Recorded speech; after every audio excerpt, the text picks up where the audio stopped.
সাহেবকে উপস্থাপন করার জন্য আদালতের অনুমতি প্রার্থনা করছি। জুলাই গণহত্যার মামলায় বাংলাদেশের ক্ষমতাচ্যুত প্রধানমন্ত্রী শেখ হাসিনার বিরুদ্ধে আন্তর্জাতিক অপরাধ ট্রাইব্যুনালে আনুষ্ঠানিক অভিযোগ দাখিলের শুনানি টেলিভিশনে সরাসরি সম্প্রচার করা হয়। আন্তর্জাতিক অপরাধ ট্রাইব্যুনালের এই বিচার কাজ সরাসরি সম্প্রচার করে রাষ্ট্রীয় গণমাধ্যম বাংলাদেশ টেলিভিশন, যা বাংলাদেশের ইতিহাসে প্রথম ঘটনা।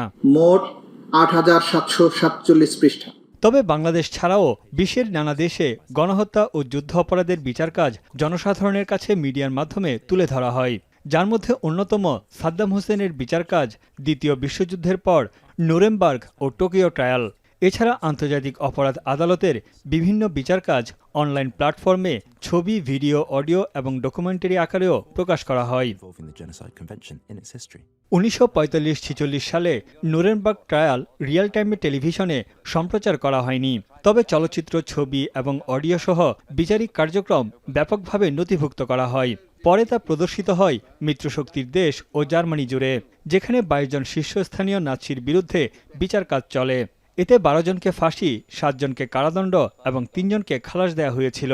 এদের মধ্যে এক আসামি আত্মহত্যাও করেছিলেন। আন্তর্জাতিক সামরিক ট্রাইব্যুনালে 1946 থেকে 1948 সাল পর্যন্ত চলেছিল টোকিও ট্রায়াল, যা সরাসরি সম্প্রচার করা হয়নি। তবে বিচার কাজ চলার সময় জাপানি নাগরিকদের উপস্থিত থাকার অনুমতি দেওয়া হয়। টেলিভিশনে প্রচারিত না হলেও তথ্যচিত্র, চলচ্চিত্র, প্রামাণ্যচিত্র এবং মিনি সিরিজ সহ অসংখ্য মিডিয়া প্রযোজনায় তা প্রকাশ পায়, যেখানে 28 আসামির 7 জনকে ফাঁসি এবং কারাদণ্ড দেওয়া হয় 18 জনকে। ইরাকের সাবেক প্রেসিডেন্ট সাদ্দাম হোসেনের বিচার টেলিভিশনে সম্প্রচার করা হয়েছিল। 2005 সালের অক্টোবরে শুরু হওয়া বিচার কাজ সরাসরি সম্প্রচার করা হয় মধ্যপ্রাচ্যের বিভিন্ন প্রান্তে। সম্প্রচারে প্রযুক্তিগত ও কারিগরি ত্রুটি সমস্যার পরও আদালতে সাদ্দাম হোসেনকে দেখার আগ্রহ তৈরি হয়েছিল বিশ্বব্যাপী। বিচারের স্বচ্ছতা ও জবাবদিহিতা নিশ্চিতে বিভিন্ন তথ্যচিত্র ও প্রামাণ্যচিত্রের মাধ্যমে ব্যাপকভাবে প্রসার করা হয়।